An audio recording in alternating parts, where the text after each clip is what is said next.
And the reality is the ghoster happens sometimes because people literally forget. They may have found someone else to do the work. They may not be ready for the work. They may not like you. They may not like your prices. Hi everybody, happy October and welcome to Guiding Creatives. This is a community for creatives, the multi-passionate, freelancers. If there's something you're dreaming about doing in any creative aspect, I'm here to help you with it. And October's theme is going to be the spooky and scary realities of creative careers and freelancing. And today we're going to revisit one of my favorite series, which is Client Red Flags. And today the red flag that we're talking about is the ghoster. My disclaimer I like to put on my red flag videos is that red flags are not something to just immediately shut someone out for. It could be an issue with communication. It could be an issue with the platform you're using. Maybe it's somebody who just has no idea what they're getting themselves into, but they want help. So these videos are more to entertain a little because we've all had these experiences, or most of us anyway, but also to offer strategies to really figure out if the flag is on fire and you should run away, or is this something you can work out, and most importantly, how to protect yourself and CYA, cover your ass. So the ghoster can appear in several forms. The first is a client who orders but never actually gives you the requirements, gives you what you need to start the order. The order is started, but where are they? Where are the things you need to do your work? We'll talk about it. The next is the client who you spend a lot of time, energy, mental work doing proposals, looking into their brand, their business, answering all their questions, just for them to ghost you. So now you've wasted maybe your time. The third is the client who places the order and then they're never heard from again. And this just means that they've given you the requirements, but maybe something came up. Maybe you have a question. Maybe you need clarification. Maybe you need permission. Or maybe they've ghosted and come back for revisions. So let's talk about it. This red flag is a little bit more intimidating because, as you've noticed from the ones I've listed off, often it happens when an order is placed or the working relationship is already established. But let's dive into handle each one. So the first one that we spoke about was the client who ghosts when you need the order requirements. A huge common mistake I see people make on Fiverr, but you can also do this off a platform, is starting the order before you get requirements. Do not ever do that. You need to have everything you ask for to start an order, or the client has to put in some work. Don't say, oh, we'll figure it out, because if you can't figure it out, it's now your responsibility. Don't do that to yourself. If you're using a platform, make sure that is very defined and all the settings are turned on for that. But off platform or just one-on-one, whatever you operate in, make sure it is in the contract that you need everything before the order can start. So if your delivery is 2 weeks' time, that 2 weeks doesn't start until you get everything. If you have a specific date, you need to say that if you do not get everything, that date changes until you can get everything. Make it clear. If it's something you can ask for up front, like maybe it's a questionnaire, you can ask that before you start the order. And if they don't get it back to you, then you just don't ever send the contract.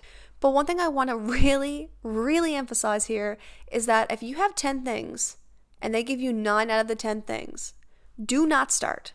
I don't care. It's so tempting to say, oh, get it to me when you can. We'll figure it out. I can do things in the background. That's okay if this one thing is like additional. It can just help.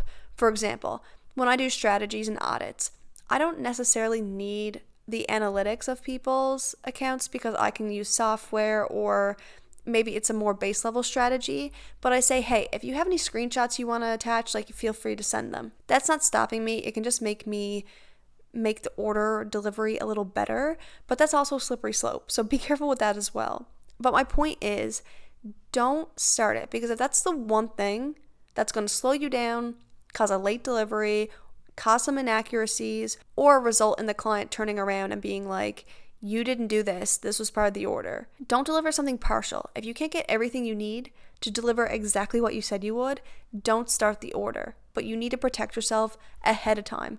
Make sure it's clear in your contracts, clear that this needs to be done. The second ghoster is the one that you've done some mental work for, you've done a proposal for, and they've decided it isn't for them, they're not ready for it, they forgot about you, or they can't afford it and don't want you, but they don't say anything, they just ghost.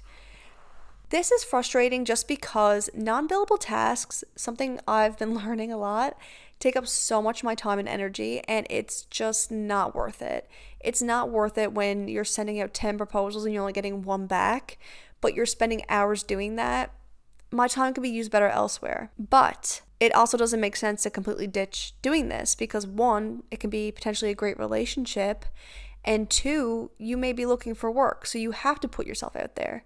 So this is how you make it easier. The first option, before you start sending over proposals, before you start sending custom offers, all of this, if somebody messages you and they're missing any of these three things, you need to ask for it. You want to know about their brand, business, and the project that they're contacting you about in detail. Get them to give you that. You then want to know their budget. What are you working with? And you want to know their timeline. Is this a rush order? Is this something you need in the next month? Is it just something on your to-do list that it's not really a rush? Things like that. Ask these questions, and if they don't give you a budget or a timeline, that doesn't mean run away. That doesn't mean the flag is on fire and ditch them. They just might not know what this kind of work costs or what it takes, but they know what they want done. That's the key one. If they're not putting in effort to tell you about their brand, business, and project, don't do the mental work. You shouldn't have to send a proposal for them to tell you about their business, their goals, their project. If they can't give you some information up front, they're probably not ready for you and they're going to ghost you anyway. They might just be fishing. If they're just shopping around, just make sure your prices are available and tell them custom offers requires custom information. Don't do personalized proposals without at least the first one. Timeline and budget is important because I often find myself doing proposals for people who can see my prices on my profile and still say I'm out of budget. I'm like, what did you expect? I don't understand. And it's just been beyond frustrating, but sometimes you have to deal with that, but you also want to make sure you streamline that process so you're not wasting your time. And so after you've done that step, or if they've already contacted you and given you a lot of this information, have a readily available breakdown of your services, different tiers, different levels, how much they are, timelines, what's included, what the delivery is, etc., etc. Have everything in a PDF that you can repeat and use for every client that contacts you about this service. For example, Pinterest management. I have a document that tells you all the different levels we can work together, what it includes, price, timeline, and then on the last page, I say, do you need a custom offer? Let me know. This will push them to be very clear about what doesn't fit for them, because either they need actual specific work that you don't have included, they have a specific budget that's not in your range, or they have a timeline that's not stated. And then you don't have to spend all this time making the fancy proposal. You can pick a package and work it to fit their needs. Make them do the mental work. Make them do the mental work. It's okay if they need guidance because they're unfamiliar or you're the expert. It's okay if they're unsure and they need a little bit of hand-holding, because I don't expect you to know everything if you're the client. But I do expect you to remember that this is a partnership. And if you want me to work with you, you need to give me something to work off of.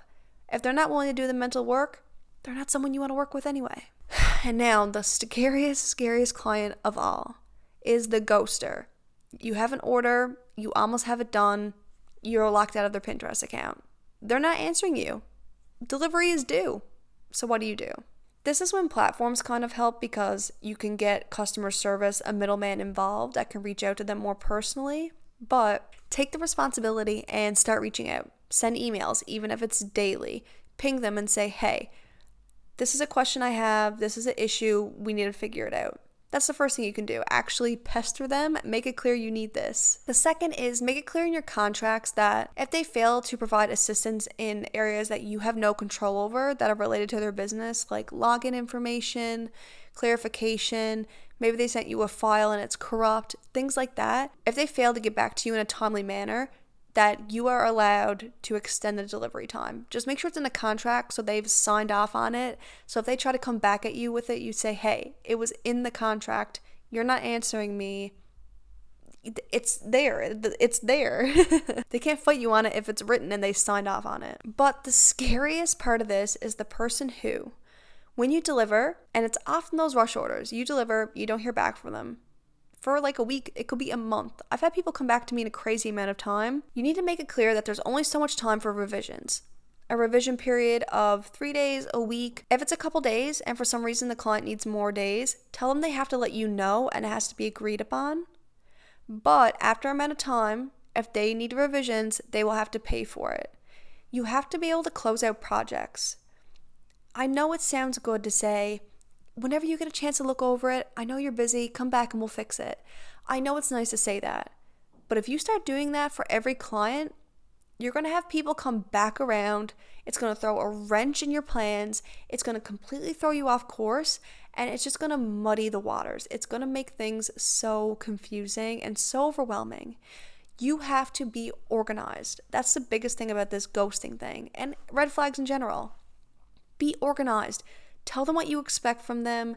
Lay down timelines. If they can't adhere to them, they shouldn't have signed the contract. It might feel bad standing up and sticking to your contract, but you have to stay firm. And then there's the ghoster that you just never hear from again. They have their order delivered. They don't thank you. They don't ask for a revision. They don't tell you off. You don't even know if they use it. They just never talk to you. And the reality is the ghoster happens sometimes because people literally forget. They may have found someone else to do the work. They may not be ready for the work. They may not like you. They may not like your prices. They just choose not to talk to you. And that's just reality. You can't take it to heart. Don't let it slide either. But like you can see here, sometimes it's just people need a little bit of guidance, but you can't do all the mental work. It's draining. You will notice I didn't talk about a very important ghoster. I didn't talk about the person who ghosts when it's time to pay. And that's because it's not going to be on today's episode. Because that's not a ghoster, that's a thief. Thank you so much for watching and listening, wherever you're watching and listening on, and I'll see you in the next one. In the meantime, stay creative.